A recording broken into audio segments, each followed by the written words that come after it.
कुवावड़े में अरड़ा ॾींहं अॻु अगवा थियल नींगर खे जवाबदार बदफेली बाद पटीदन में उछलाए विया। बदफेली जो निशानो बणायल नींगर खे रेलवे पुलिस लावारिस ॼणाए नवाबशाह जी अस्पताल में दाख़िल करायो, जंहिंजी तस्वीर सोशल मीडिया ते ॾिसी वारिस अस्पताल पहुता। उन मौके ते नींगर जे पीउ जमील अहमद मलिक ॿुधायो त मुंहिंजे पुट सां ज़ुल्म कयो वियो आहे। ज़ालमन पुट खे नशो ॾेई बदफेलीअ जो निशानो बणाए नाज़ुक उज़वे ते लोही राडनि सां तशद्दुद कयो आहे। मसलो ई आहे कि असांजो छोकिरो सुबुह जो यानी कि हितूं 18 तारीख़ ते घर में वियो आहे। हुन खां बाद जेको इहे का ख़बर न लॻी असांखे जो किथे आहे, शाम ताईं न आयो।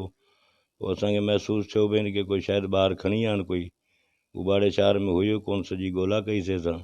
19 तारीख़ जो असांखे राति जो यानी कि चईं 7 बजे खां असांखे इतला मिली जो लावारिस हिकिड़ी यानी कि लाश असां छोकिरो मिलियो आहे रेलवे जी यानी कि पटड़ियुनि जे विच में।